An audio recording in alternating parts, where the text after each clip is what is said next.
Welcome to another episode of Adoption and Beyond. I'm Elise White, Social Service Program Manager at Adoptions from the Heart and co-host of this podcast. And I'm Nicole Fowler, Director of Social Services at Adoptions from the Heart and the other co-host of this podcast. Today, we're thrilled to kick off celebrating Adoption from the Heart's 40th year anniversary. AFTH was founded in 1985 by Maxine Chalker with a vision to bring open adoption to the East Coast. Today, we'll meet with Maxine to learn more about how and why she founded AFTH, as well as her thoughts on how it's evolved over the years.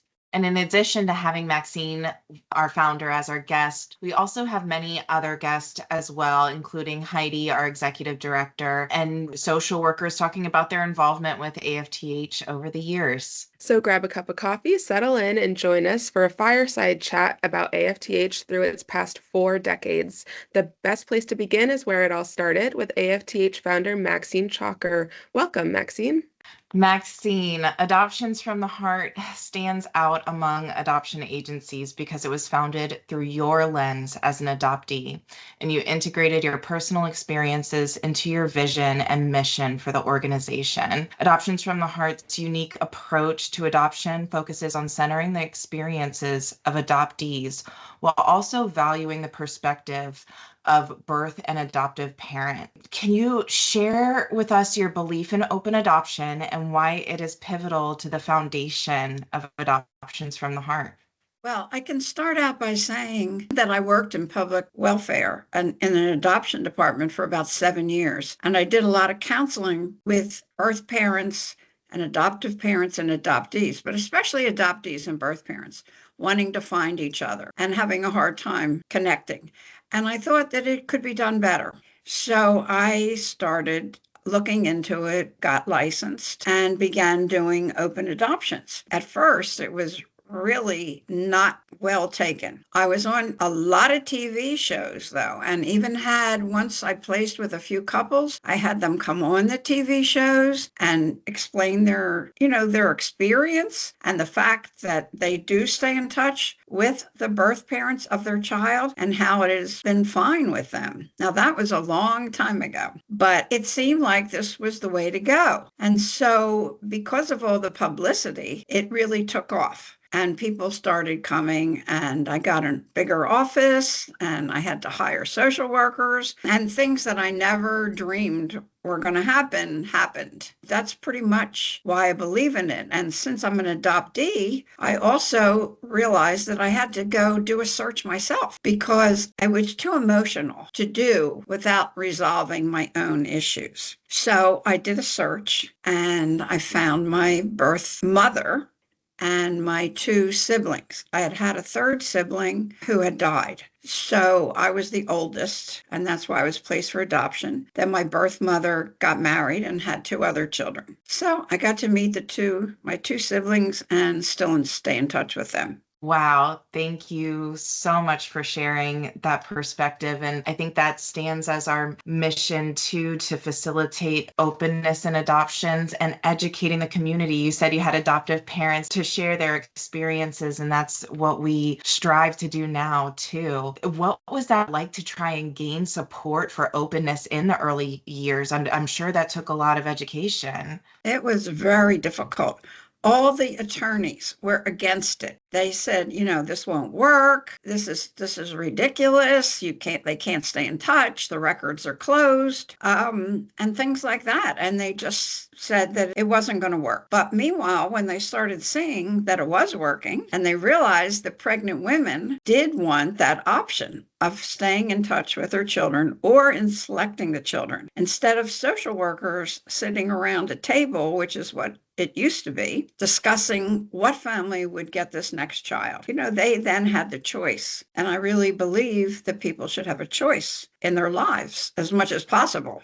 We love that as social workers to be able to take that pressure. We're not trying to control anybody's lives. We want people to have options and be able to navigate this the best way possible for their child, for their family. And Adoptions from the Heart is also really proud to employ all members of the adoption triad, as well as having them on our board too. What do you believe are the benefits of this involvement of the adoption triad in Adoptions from the Heart through the years? Well, they have a unique perspective on how things are and can make suggestions as to how to change or improve what we're already doing. So their input is valuable. And now that we even have a birth mother on the board, it's very interesting because she can give her input as to things like we have a birth mother fund, we have a scholarship fund, and, talk about what birth parents,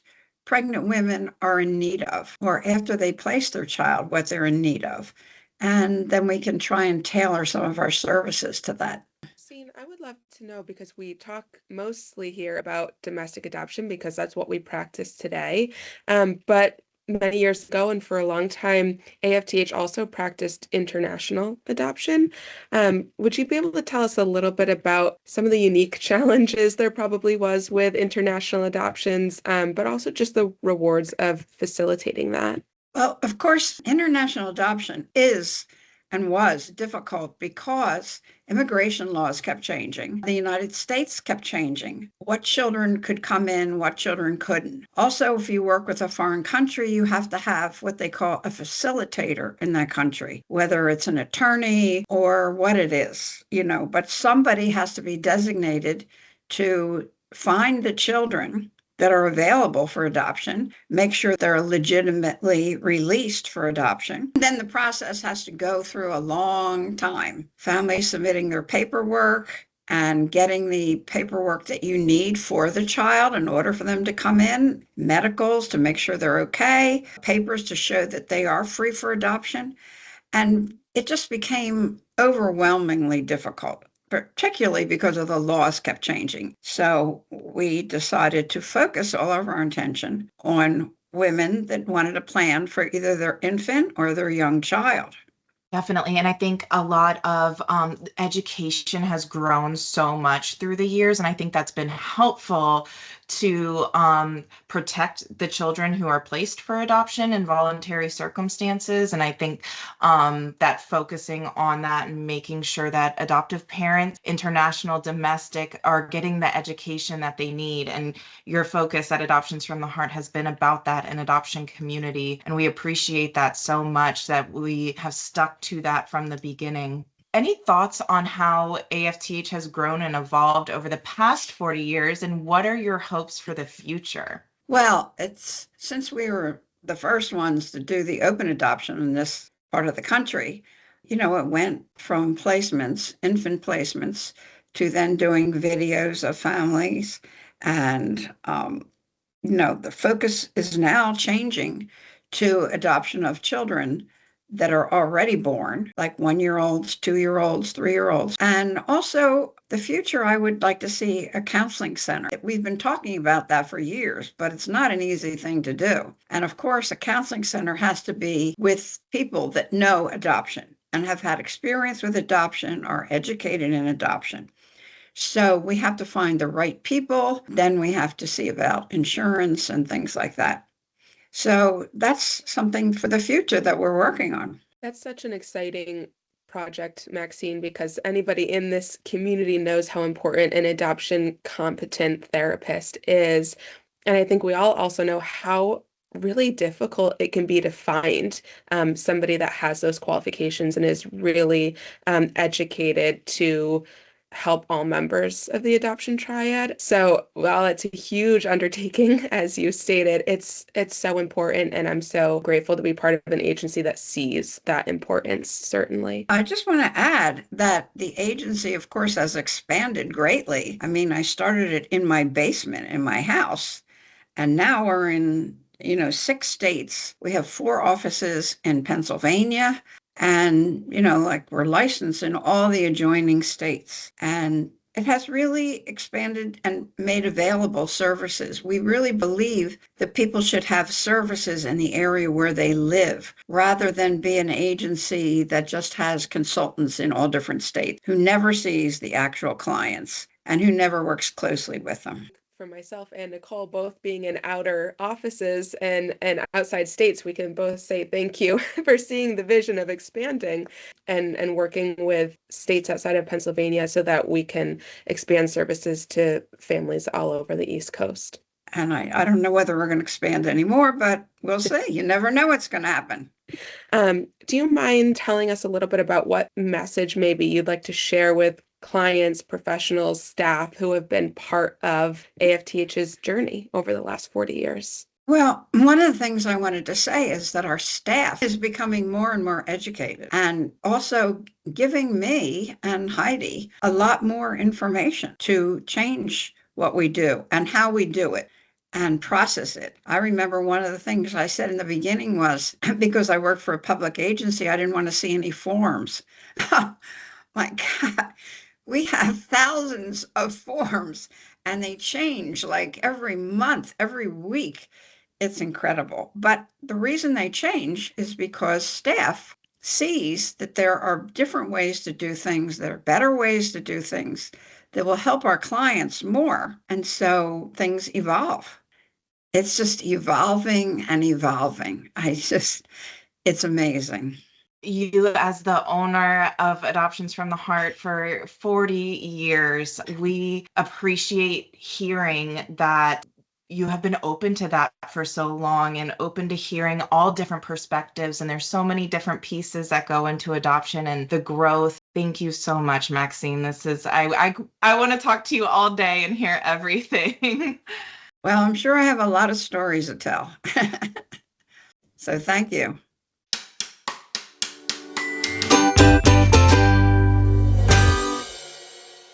Okay, now it's time for our Ask Anything segment. This question comes from Tom and Carly. We have been married for almost 5 years now and are at a place where we have started talking more seriously about expanding our family through adoption. There are so many options out there and we aren't really sure where to start. We know we want an open adoption, and it's also really important that we know we're connected with an agency that is not just placing babies without really supporting expecting and birth parents. How would we even go about making sure the agency we choose doesn't pressure pregnant women who are considering adoption? Yeah, it's a great question. For me, I always say pick up the phone and make a phone call and speak to somebody that works at that agency. One of the questions I ask, when I have families that are maybe considering different options, is I say call around and ask what kind of counseling services are provided. And if they can tell you, we sit down and we provide options counseling and we have multiple sessions, and it's really important to us to guide a birth parent into whatever decision they ultimately make, and we'll be supportive of that. Those are all great things to hear. That's what you want to hear. You want to hear that they're being provided options. You want to hear that an agency is going to be supportive whether they choose to make an adoption plan or not. Those are all things that I'm so glad that we do and practice here. And one of the telltale signs of an agency, in my opinion, that is practicing ethically. Nicole, what do you think?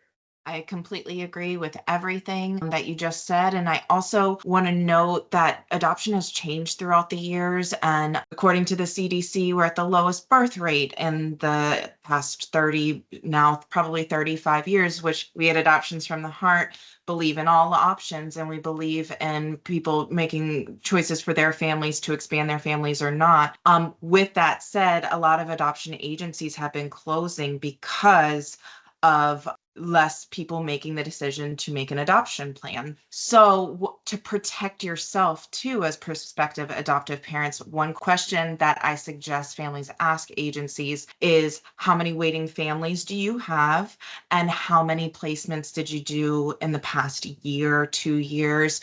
You want those numbers to be semi-aligned. They're never going to be perfect. But if I've worked with some families who come to us after maybe a few years of waiting at another agency, we have families that wait, years as well. We don't make those decisions. That process is very complicated. But if an agency has 100 waiting families and did 5 placements last year, I don't think it's ethical for them to accept that many adoptive families either. We have to look at the way that all looks. And I've had heartbroken families come to Adoptions from the Heart. Like, we've already waited 3 years and then starting the process over to be with us. So just a tip on a question to talk about if you're speaking to agencies that place newborns. And just to to wrap up a little bit, I would also just ask about what kind of education is being provided. You want to make sure that you're going to be educated on the adoption process, on how to navigate a relationship with birth parents and how to best talk to your child about their adoption story. You want to make sure if you're working with an agency, they're going to educate you on this process and beyond, so that you don't go in blind. That can be a big challenge, is finding an agency that provides adequate education. And so that's another great question to ask. Yeah, and I think another piece would be hopefully there are opportunities for you to hear from some expecting and birth parents that the agency has worked with. So for us at Adoptions from the Heart TV is a huge piece of that. We have heart to hearts that come up. We have the ability to connect adoptive parents with birth parents who could share their experiences. And so I think hearing directly from the people who are being serviced is huge, whether or not they chose adoption, right? Being able to talk to somebody who maybe didn't choose to work with the agency in the long run and decided to parent, and how they felt like they were still cared for, I think is really important too. So I would say always look at it from a lens, aside from the lens you're looking at it as prospective adoptive parent. I think it's really great that that's an avenue that they're considering when they're trying to pick an agency. They're not just focused on their end goal, they're focused on the overall services an agency can provide. Thank you so much, and back to our podcast. We would now like to welcome Heidi Gonzalez, AFTH's current executive director, to share about her experience over the years. Heidi, as AFTH's original founder, Maxine Chalker's daughter, you have essentially grown up in the agency. Would you share what it was like seeing all aspects of the agency from such a young age? I'm not really sure where to even begin. I mean, it was, when she first started it, it was in our basement. So she had an office in our basement. I think one of our neighbors must have complained, so that made her have to go get an office. So we found an office in Ardmore, and it was there for quite a while. We had some birth mothers living with us at the time throughout the years, on and off. I can think of at least 2 that lived with us for a while. So I've seen it grow from like the basement to where it is today, with offices in so many different states. So it's amazing. Absolutely. And what are you most proud of as you reflect on AFTH's 40 years of service? I think I'm just most proud of the fact that we started with open adoption, which was not done anywhere but on the West Coast at the time that she started it. And since then, we've expanded, we've done so many different things. But the biggest thing is just that we've stuck to empowering women to make decisions for themselves. And I also like the fact that we are looking more and more towards diversity and education and helping families really succeed in their adoptions. I think before we would just place children of color with families thinking, hey, they'll get it. And that's not the way it is. They really need education. They need to have support in place and places to go for information.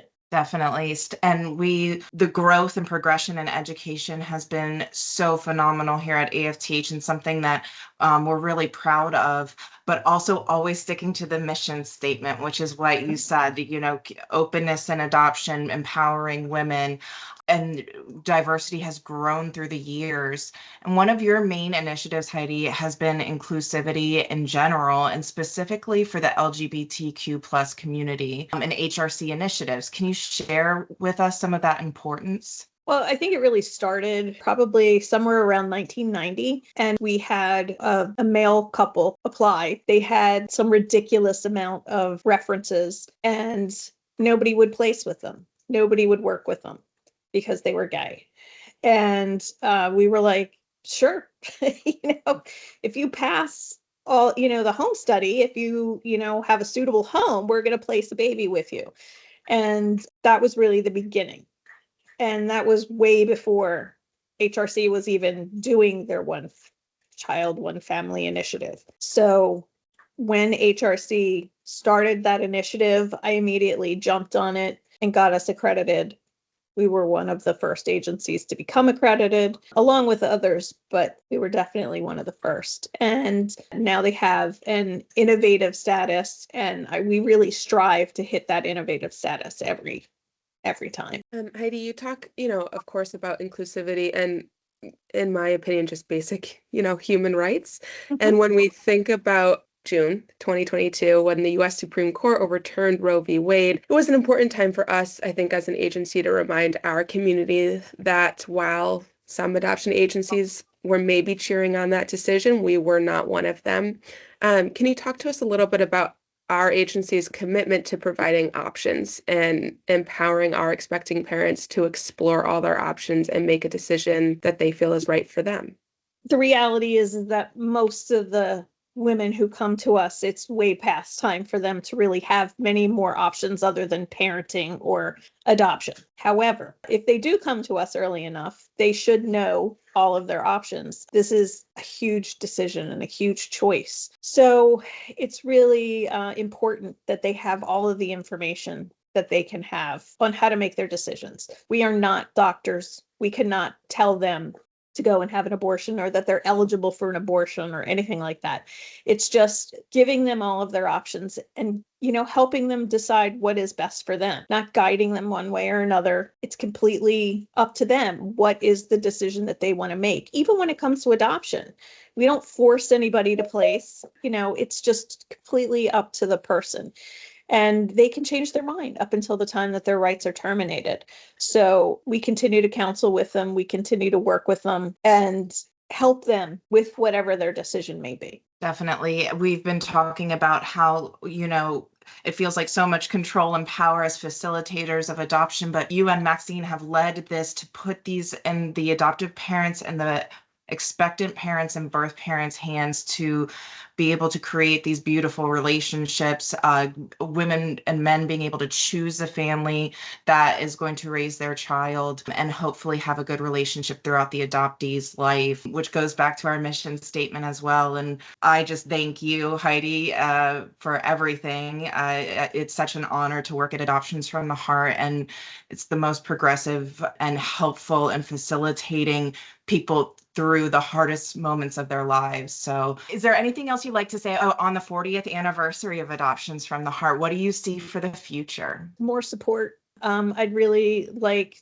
to give families, adoptees, and birth parents more support, more ways to support themselves through counseling, through support groups, through all of that, through classes. And I'm just in awe that for 40 years we've been doing this. It just seems so crazy. I look back at pictures of like our first picnic and there's like 4 people in the picture, 4 staff members. It's just crazy to me that we have so many people working for us and that we're in so many different states. I think that we just need to continue to educate the public, adoptive families. I think that there's still a fear of birth parents, and I really wish that they could see that it's not really something that you need to fear, that this was a decision that they made, and now they just want to play a small role in the life of their child. They want to make sure that their child is safe, secure, and happy, just like any other parent would. I think it's really important to try to get that across to families. Definitely, it's not a co-parenting thing, but a child is going to have questions growing up about their biological family. No matter what we do, the best parents we could ever be, the most nurturing parents, children are going to have questions. So ultimately, like you said, to educate the public, that means we all have an adoption community. We all understand adoption a little better. We understand all of the members in the adoption community. And that is a wonderful goal to look forward to over the coming years, because voluntary adoption is not talked about very much and people don't know much about it. So there's a stigma against it. There's a stigma against saying you can't do it. Women's liberation is fantastic in so many ways, but it also puts this burden on us to be superpowered. And, sometimes you just can't. And sometimes you need help. What's best for you, what's best for your child, what's right. The strength and courage I've seen over years of social work here has been all on birth parent side, the strength and courage. And we have wonderful adoptive families do such a good job with it, but the strength and courage to make that decision for your child and the judgment that you face from anybody, family, friends, people who don't know you in a store. It's unfortunate. That's something that we need to change. We need to break that stigma. These Agreed. people are courageous. They're not unworthy. They're not somebody to be ridiculed.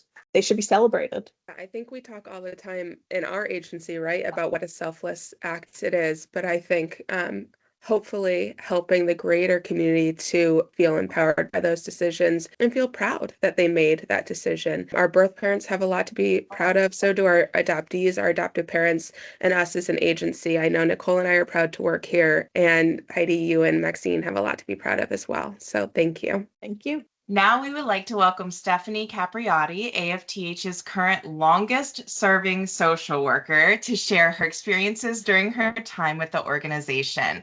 Stephanie, you have been working at AFTH for the past 24 years. We'd like to first learn what drew you to the agency and why you have continued to call AFTH your professional home. Yeah, so my cousin was adopted through Adoptions from the Heart in 1996. And so I was a senior in high school when that was occurring. So when I went to school, I gave a shot at pre-med and that wasn't really working for me. So I switched to social work. And then there was an adoption class that was actually one of my professors was on the board at the time, Sharon Arnold. And so I took her adoption class and the rest, as they say, is history. And so around the time that I was graduating, she came to me and said, listen, we're thinking of opening up an office in the Harrisburg area. You should really reach out to this lady named Marilyn Rich. So I did. I sent my application in. I met with Marilyn and we had an interview and I got the offer letter in the mail 2 weeks before I graduated. Wow. And I've been here ever since. And we're so lucky to have you here. Thank you. I'm lucky to be here. It's been a journey for sure. Steph, you've been here through the years and I'm sure have seen a lot change and maybe a lot stay the same. Can you speak to any of that? Yeah, I think the biggest changes that I've seen is how we handle education with adoptive parents is huge. So when I first started, there was a ed course, and to now where we're doing 3 to 4 educational courses with adoptive parents, and also just the amount of support groups that we've started. The counseling has always been the same with birth parents and adoptive parents. That's always been the same, but I think the wraparound services and the continued counseling has just grown leaps and bounds. But the biggest, I think, has been adoptive parent education. I completely agree that with the education courses and wraparound services, and you have run a group for years now for adoptive families who have adopted transracially. So thank you for being a part of those changes and for providing that to families.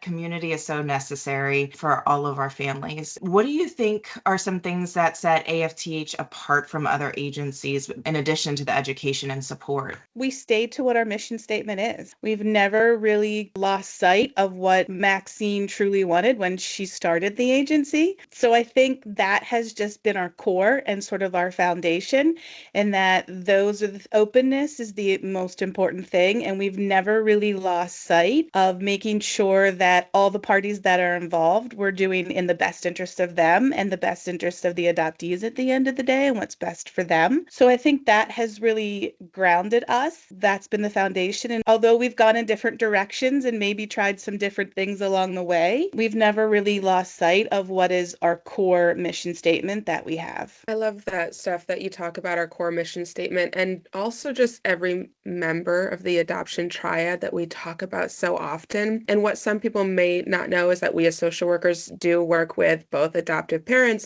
birth parents, and adoptees. So just being in the kind of nitty-gritty with every single part of the triad, what are some of the biggest learning lessons you've had with working with each member of that triad? I think probably patience. My patience has grown in my professional life, maybe not my personal life, but my professional life, leaps and bounds, and just recognizing and understanding that we all come from a different lived experience. And so we all don't process information the same. And so although the hospital might have a timeline of when they need things to happen, or the courts have a timeline, or whatever that other entity is, people process things very differently and at completely different rate. And we have to allow individuals space and these life-changing decisions and moments to give people those moments to be able to really think and process and make the best decision for them and what's going on.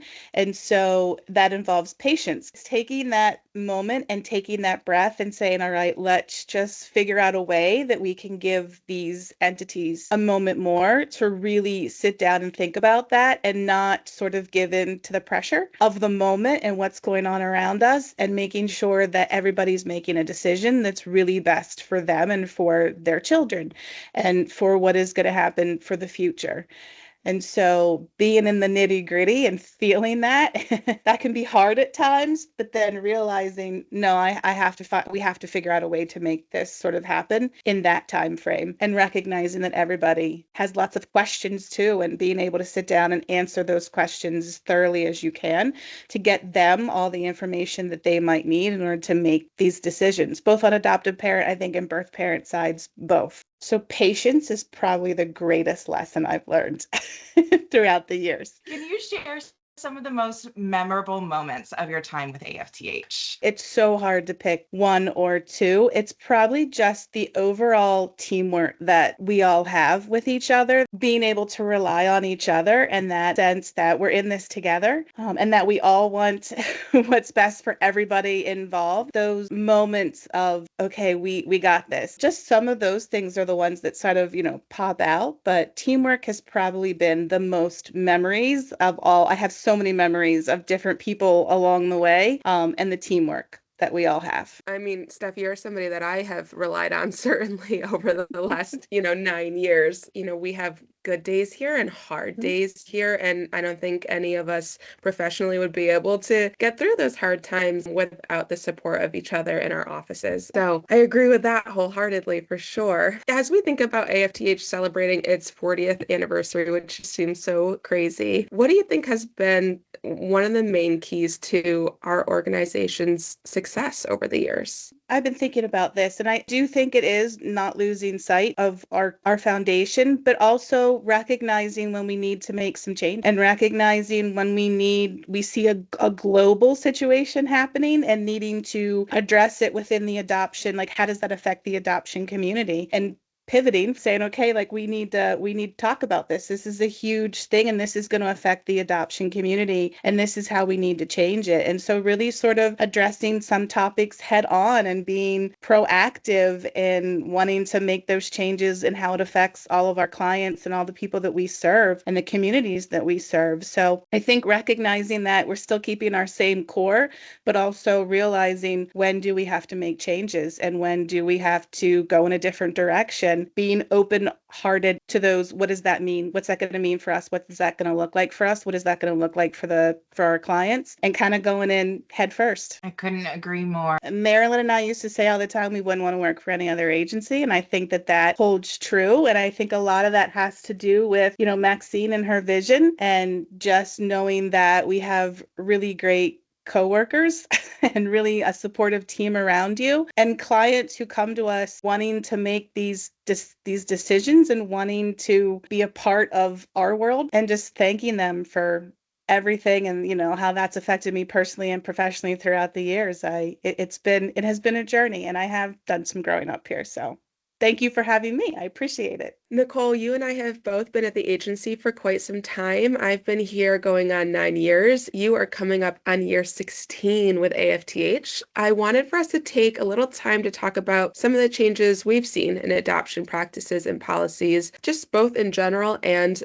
specifically at AFTH over the years. Does anything in particular stand out for you? So much. I had a college course that I had to interview a social worker for, and that social worker was Alice Alvord, and she was with the Virginia office for a long time before retiring from Adoptions from the Heart. And I came in with this lens of adoption, beautiful, awesome, such a wonderful thing that adoptive parents do. And her interview came through the lens of how courageous and strong birth parents and expectant parents are to consider adoption.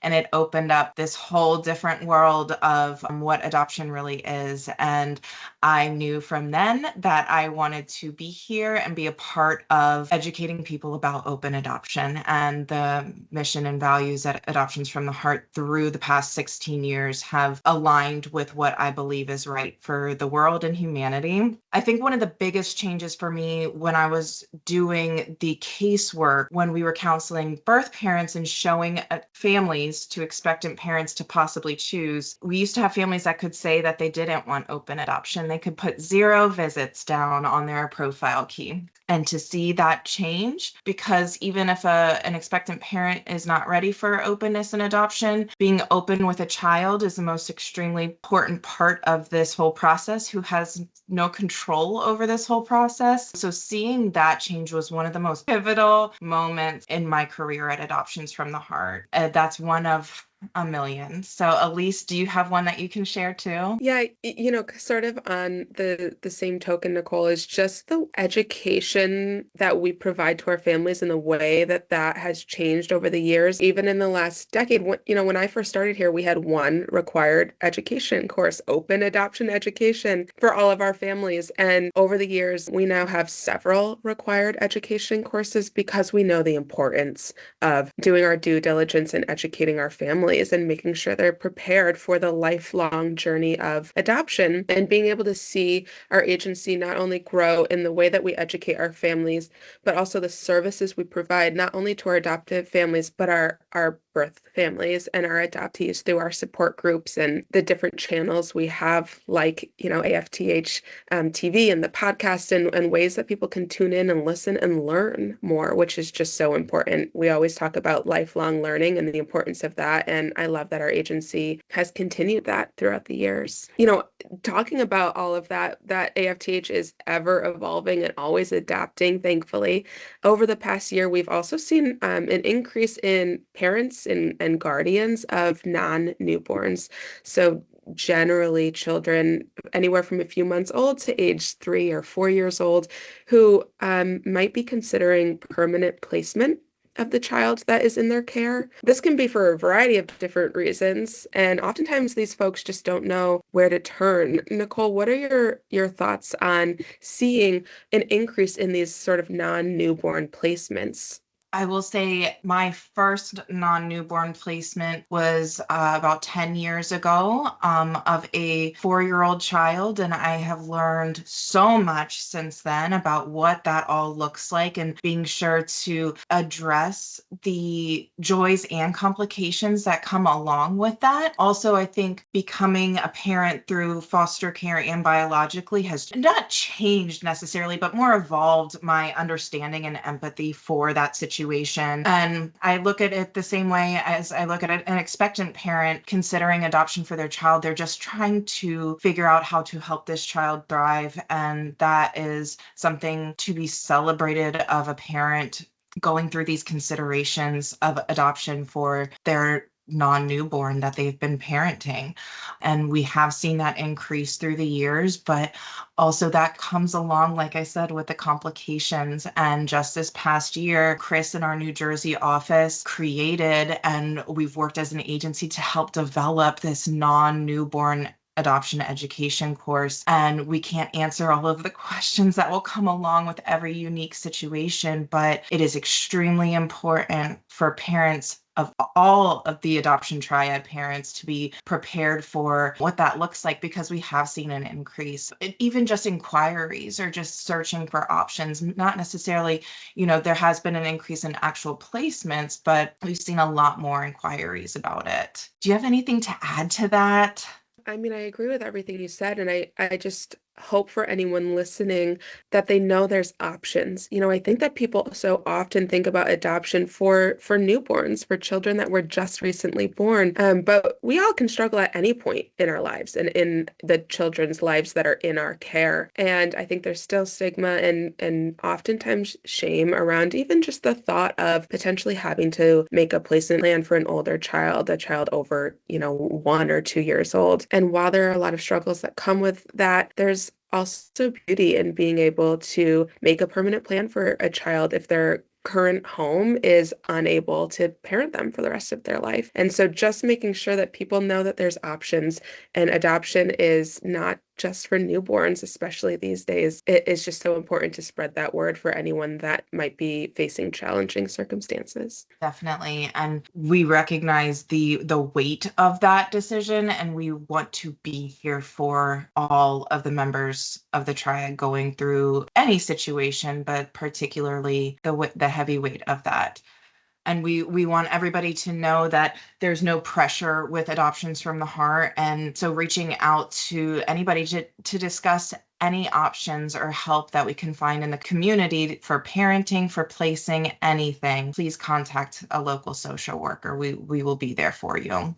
Absolutely. AFTH is also committed to continuing to learn from all members of the triad. We really value feedback. We're proud to offer platforms like AFTH TV and the podcast, which both just highlight the often unheard voices in adoption and the more difficult topics that can be harder to talk about. One of the things we've talked a lot about today with both, in particular, Heidi and Maxine, is the fact that they listen to staff and they listen to our adoptive parents and our adoptees and our birth parents so that we can always evolve and we can always offer more to the clients that we're serving. And we just hope to be able to continue doing that and continue evolving. Another pivotal moment here. I could name a million, and I know everybody can here too, but almost 10 years ago here in Virginia, having an in-person birth parent support group has been just phenomenal to be able to hear these stories, and these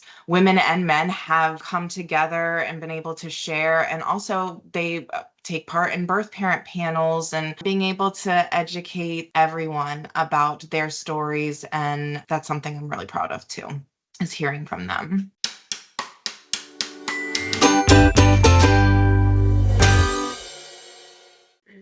It's now time for us to jump into our What's Buzzing segment. Christy, what do you have for us today? Thank you, Elise and Nicole. It's been a great discussion so far. I came across this article before Christmas. It's actually about a couple who found success in adopting independently, which is without the use of an agency. And now they're looking to expand their family by finding an expecting parent again on their own. So the article was different places. I found it on People magazine, and it was called Couple Adopts Baby After Finding Birth Mom Online. Now they're trying for a sibling. So here's a bit of an excerpt. Because they'd gone through so much money with fertility treatments, Kate and Seamus decided not to use an adoption agency, which can be costly, especially in the New York City area. Instead, they chose to go an independent route. After hiring a lawyer, the task of finding a birth mom fell on their shoulders. They set up a website that they told their whole story and went to social media to create Facebook and Instagram accounts. We almost started a little business, jokes Kate, in that we were trying to market ourselves. We really want to have a kid. This is our story. Now the couple's 3 months into the process, and they haven't been seeing as much response as they were the first time they were trying for a baby. It's hard. It's not easy, Kate admits. Even when you get a message and it's someone saying they're an expecting mom, even though you're like, okay, well, this probably isn't going to be the one, there's a little bit of spark there every time. So the article goes on about how it's been difficult, a bit more difficult this time around for them than the first time around, and how they're still hoping to connect with a potential birth parent on their own. I know at the start of the new year is often a time when we get inundated with calls and emails from people who've decided this is the year they want to start their adoption process. I wanted to share this article because I know many people might be considering this as an avenue instead of working with an agency. And while that can be successful, as it was for this couple the first time around, there can actually be quite a few risks for both prospective adoptive parents and expecting parents. Again, we advocate for people finding the path to adoption or the path to growing their family that they feel comfortable with, but it is really important that we talk about how there are some other reasons that families might lean into working with an agency instead. So Elise and Nicole, what might you say to somebody who has been considering adoption, who reads the story and might be leaning towards doing an independent adoption without the assistance from an agency? What are some other things they might need to know? Yeah, absolutely. I mean, finding a birth parent independently can be beautiful when it works and really heartbreaking when it doesn't. I have worked with families that ended up coming to our agency after years of trying to find a birth parent independently. And the one common thread that I, at least personally, have continued to hear from these families is that it really just takes an emotional toll on you to have to continue, and they touched on it in this article, talking to prospective birth parents that can end in disappointment ultimately. That's the one benefit of working with an agency, if you choose an agency route, is you have social workers to do all of that hard work for you and all of that vetting for you, and advocating for you as our clients, and also being there to do a lot of the really tough counseling for these expectant and birth parents that's so needed for them and their journey, and ultimately the decision that they're going to make as well. That's really hard to do when you are the prospective adoptive parent, because you are coming at it from that lens, that lens of, I really want to be a parent, I really hope this works out, and an agency can come at it from a third party, a little bit more objective, and be able to do the hard work that's needed to make sure that matches are successful. Definitely. And being able to answer very difficult questions. There's another child in the home who's adopted. How do we talk to them about going through this process and what this looks like, and making sure that the parents who are making this plan are supported, because it's too close sometimes to be supported strictly by one other family, and having those wraparound services to be able to provide support to all parties independently, and being able, every person is looked at as a client and as a person that's involved in this, and being able to provide those services. In addition to, no matter what, unless it's a relative adoption, you're going to have a home study, and you're going to have these pieces. And we work with lots of families who get home studies approved for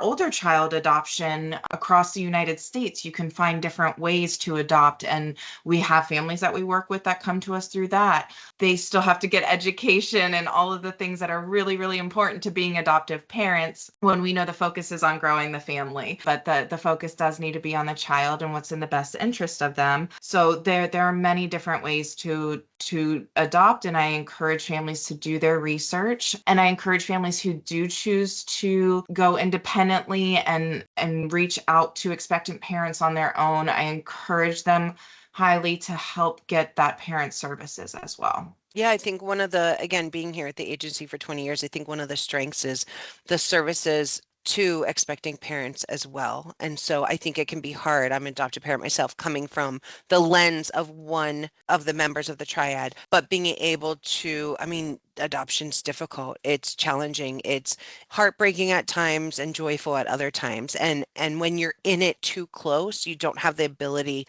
to take a step back and really able to provide what's best for everybody involved.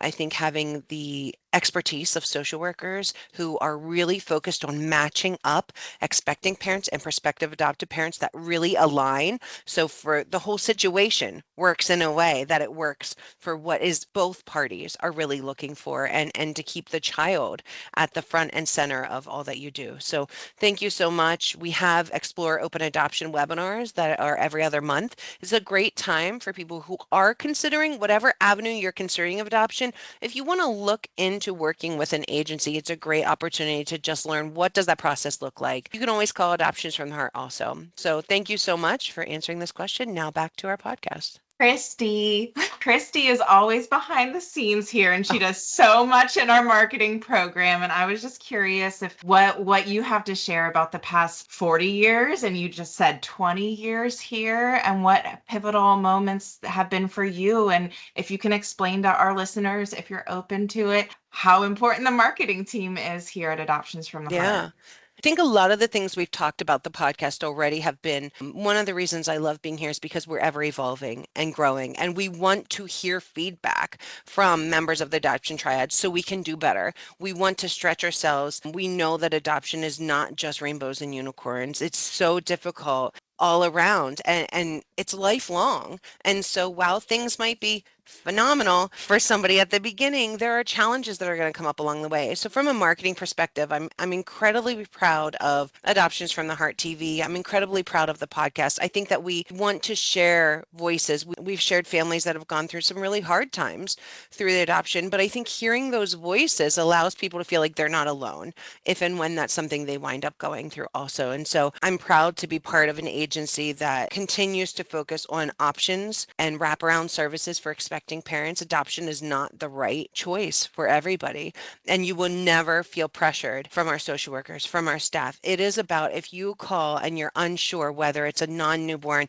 you have a 3-month-old that you're parenting, that you're not sure if parenting is the route you want to continue going down, or is what's best for the child, or a 3-year-old, or you're a guardian who thought it would be temporary and now you're taking permanent custody of a child and you really want something more permanent for the child. I think that we focus on providing all of the options, and here are all the paths you can take. You get to decide what is best, and we're going to support you through that.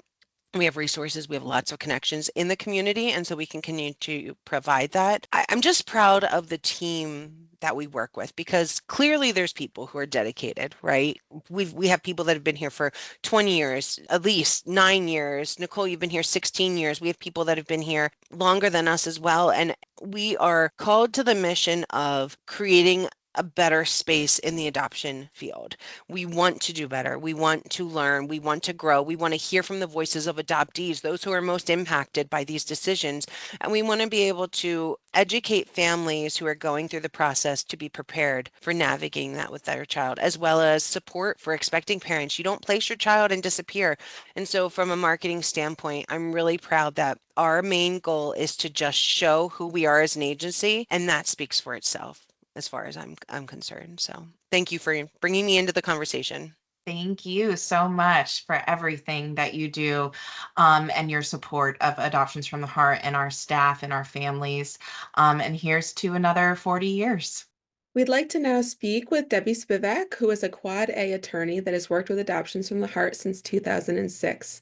Debbie has been working in the area of adoption for almost 20 years, has handled more than 1,000 adoption cases in Pennsylvania, Delaware, and New Jersey, and is also an adoptive parent herself. Welcome, Debbie, and thank you for joining us. Thank you for having me. And congratulations on your 40 years.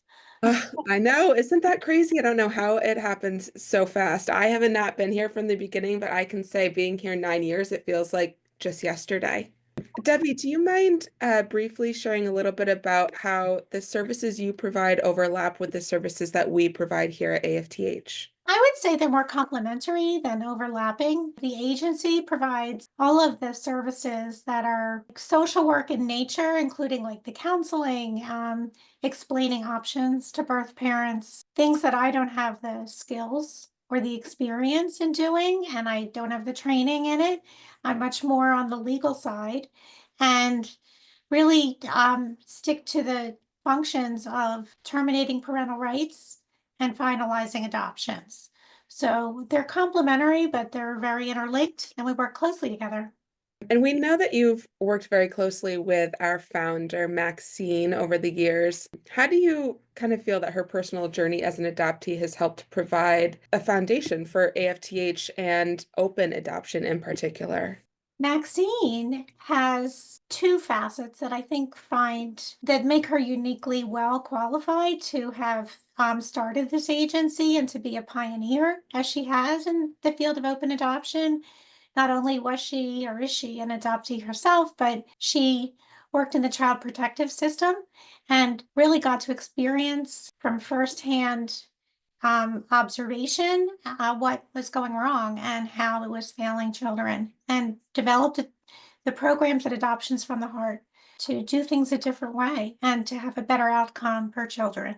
The insight that Maxine brought to the private agency adoption system was really transformational because it enabled children to be placed outside of the foster care system through a private but regulated, well established roadmap to getting permanency for children much earlier in their lives, and enabling their birth parents to stay connected to the greatest degree that they wanted to. And this legacy, I believe, has really been transformational for all the children that have been adopted through private organizations since that time, 40 years ago. So that's really where I see her background really being invaluable. Not only herself having been an adoptee and experienced what the legal and the connectiveness was between families at that point in time, but her professional experience really was a huge factor. Thank you for sharing that experience through the years with Adoptions from the Heart. And as you know, in many states, prospective adoptive parents and expecting parents are not required necessarily to involve an agency to make an adoption plan. However, you often support agency placements. And can you tell us why that is? What value you see in involving an agency like Adoptions from the Heart in an intermediary adoption? Well, as you mentioned, I do work on both private and agency placements. And so when I work on private adoptions, I'm always thinking about the services that would benefit the client that I'm not able to give her. So I don't have referrals in the community to resources that could potentially help her parent or help her get on her feet before or even after she makes her adoption plan. It's really the social workers that have that experience and the knowledge on an up-to-date basis as to what's available to her. Same thing with drug recovery or parenting her other children, housing. You guys make those referrals.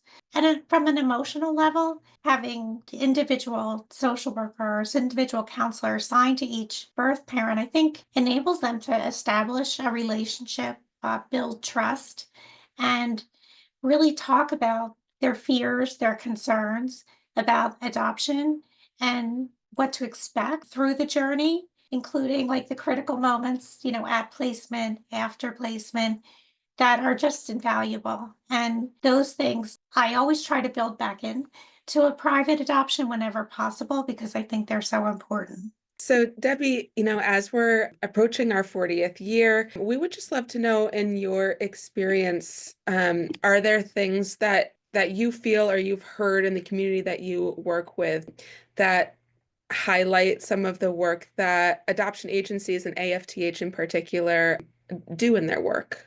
So it's a very good question. And one particular event really comes to mind. I was at a court hearing in Delaware. We were before a very experienced judge who was almost ready to retire, had been on the bench for many, many years. And we came before him with a private agency placement through you guys. And in Delaware, they give the cases involving birth parents always to the same judge. So there's continuity and an understanding of how maybe different cases through the foster care placement system have gotten to where they are. So in this particular case, this birth mother, who was the subject of a private adoption, had been before this judge and had been unable to accomplish her goals in the foster care environment, and the children eventually were placed for adoption. I think after hearing a very detailed explanation of the kind of services that this birth mother received from the agency, including the counseling, the one-on-one support, the birth parent support group, the fact that it was continuing into the future. By the time we had the hearing, it was probably 4 or 5 months after the placement, that there was a continued connection between the families. I think he was extremely impressed. He was very complimentary about what he saw as the agency and how it really improved upon the type of outcome for the child and the families in this case. Thank you so much for sharing your personal experiences with Adoptions from the Heart, and Maxine, our founder, and also the experiences that you've had in the legal system. And it's fascinating to have learned so much through the years about how these all play pieces in the part of adoption. And it's all for the protection of children who aren't a part of this adoption planning necessarily if they're not old enough to be a part of this planning. So I appreciate hearing the legal side of things. And so often we're counseling with our families about, this is a legal risk, but really it's an emotional risk too. And that's how I explain it as the social worker. And so, but to have you here to just as an expert in your area of the legal piece of adoption again, and people wonder why there's so many hoops and things like that to go through, and it's because anytime something bad happens, something else has to grow legally, emotionally for the future protection of children too. So I just really appreciate you sharing all of these experiences throughout the years with us. People think I hug babies all day, and I have to tell them that's not how it works at all. And on one side of every beautiful adoption story, there's a really difficult story on the other side, and it's sometimes it's really a tricky road, and that factors into a tricky legal process sometimes. Absolutely. And with your experience with these wide array of different cases, in your opinion, what's one of the things that sets adoptions from the heart apart through the years? I have a perception from observing the agency for almost 20 years in no doubt hundreds of adoptions that there's a deep caring for the clients, both the adoptive parents and the birth parents. Well, you know this, each have their own individual social worker, and that person is really there to support them without the pull of a dual allegiance to another party that has interests that may be different. And I think that's a really unique facet of your placements that really evens the playing field for the parties and enables them to come together in a way that meets somewhere in the middle. And it's always a good fit. The matching that's done by your agency because of the ability to get to the details and the goals and hopes and dreams of each side, I think are really, they're really beautiful. And so many of them seem like they're faded from the beginning by the time you see everything come together. So I think that really makes the agency quite unique. Well, Debbie, we could not do it without the legal advice and assistance and help of you and the other attorneys we work with. And we hope that we continue to work with you for many, many years to come because Yeah, we rely heavily on you. So thank you so much. you're very welcome. My pleasure. Congratulations again. Thank you Thank so much. Nicole, what great conversations we've had with so many people who have been so pivotal in the agency's growth and success. We covered a lot in this episode today. What do you think is one of your biggest takeaways or parting thoughts from today's episode?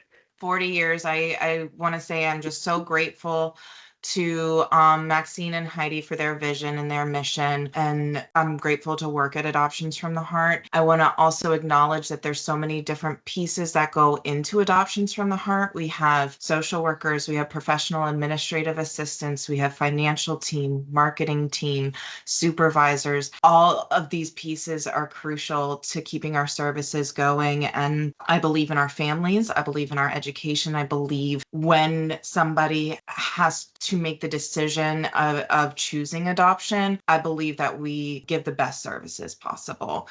And that is just in gratitude to everybody who is here. And there are many, many, many different ways for families to explore adoption, foster care, growing their family in many different ways.